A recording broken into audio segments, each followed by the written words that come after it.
Yeah, I appreciate y'all. Thank you. And I just want to say how much I appreciate Puff Daddy for doing the kinds of work that he's doing, because he doesn't have to do this.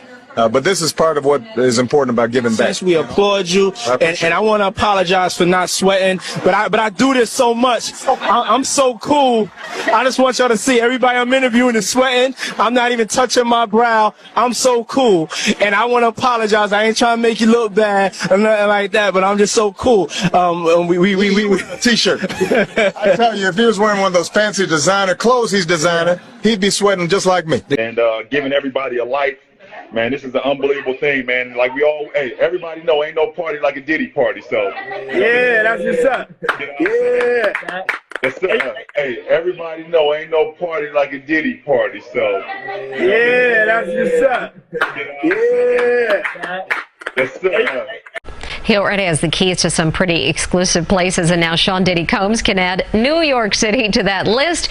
It's Diddy Day in the city. Videos have been playing on the Jumbotron for TSX Broadway, and the crowd waited. Then around 11:30, the doors opened for the mayor and the artist. The bad boy of entertainment is getting the key to the city from the bad boy of politics. I want to thank y'all for this honor and just recognizing me being from New York, giving me the key to the city. Diddy finally has the key to the city. Today's event coincides with the release of his new album, The Love Album, Off the Grid. She just turned 1 year old, and I named her Love. Her name is Love Sean Combs. Oh. Yes.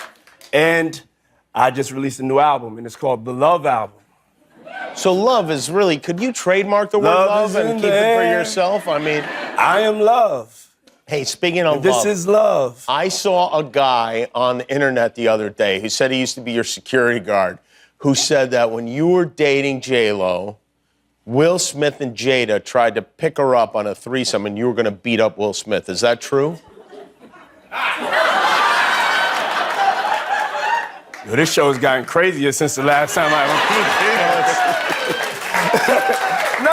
It's all about love, though. That's not true? You really heard that? Nah. What? Yeah, I watched it on the internet. You're telling me I can't believe everything I read? What? I don't know what you're talking about. Jimmy, I thought we was friends. Where did this interview just go? I also read. What up, y'all? I'm Quincy. I want to say thank y'all for rocking with us. One of the prettiest motherfuckers God ever made. Sorry.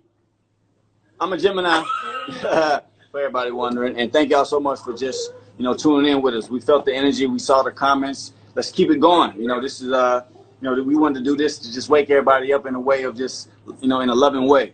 So help everybody have a happy Easter. Jesus is risen.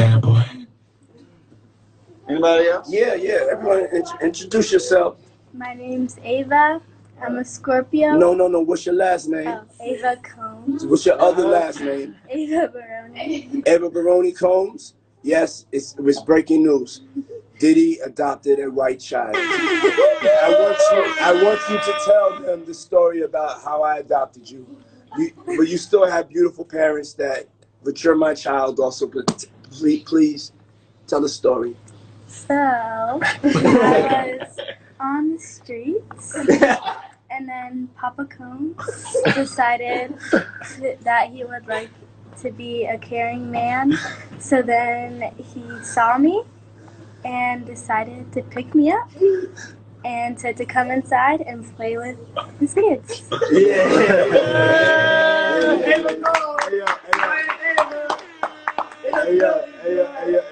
Ava, that's like a little bit like borderline suspect. I don't want nobody, we want to get it clear. I adopted you like Madonna adopted kids and everybody else adopted kids, Charlize Theron, everybody that's ever adopted Sandra Bullock.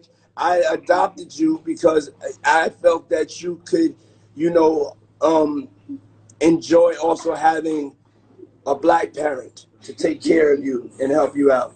So just clarify it, because it's crazy out here online. So I play with the kids, and I got permission from your mother, and say all of that to just make it, because it's crazy out here. Well, I met Jesse and Delilah when I was 6 months old. 6 months.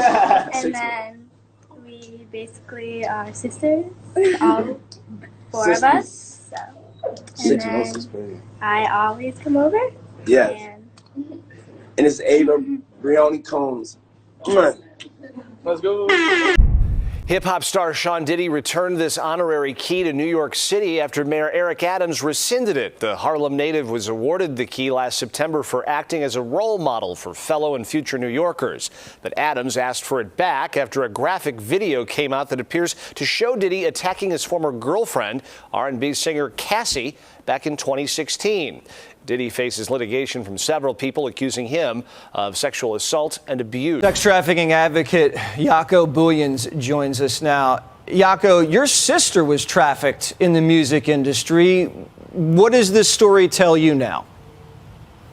Yeah, Jesse, thank you for having me on. Yes, my sister Ilanka, her story of trafficking started in the music industry. She was trafficked over a 6-year period by a record label executive. The industry is rife with this. There's a lot of cover-up because people are, as you so eloquently state, surreptitiously filmed. They are blackmailed. Remember, human trafficking's definition is the exploitation of persons through the mechanism of force, fraud, and coercion, all of them present in this case. The CEO of Universal Records. I mean, Universal Records it's the biggest record place in the whole world almost. I mean, they have so much talent that they've signed, and he's named as a defendant.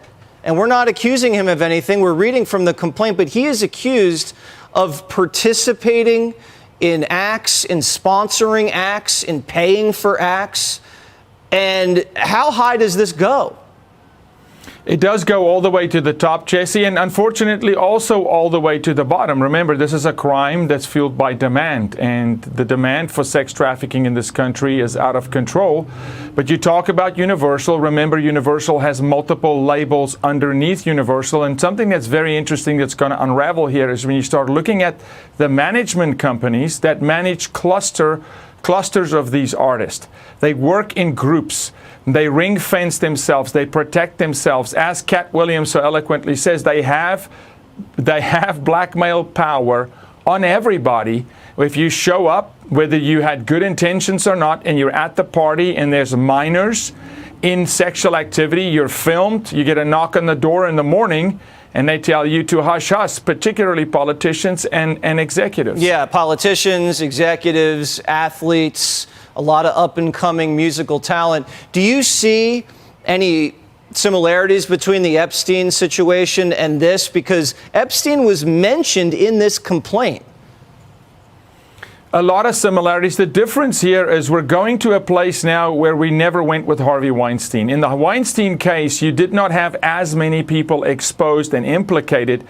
Epstein did a great job in protecting his world, and those in his world, albeit celebrity, they were not necessarily entertainers. They were people of stature in the financial services industry, politicians, people of power. Here you've got people in the entertainment business who normally have loose lips. And once they start talking, now it's going to get interesting to see which other artists come out. Some of the artists you've already mentioned tonight, how they're going to talk, their handlers, their managers, their personal assistants, because people always see, Jesse, we've known this about Diddy for decades. People see, they just haven't been talking, and now they're talking. Yeah. Well, a lot of money going to law enforcement to pay them off, according to the complaint, which I just don't get when you hear about underage women being sex trafficked. It's just hellacious.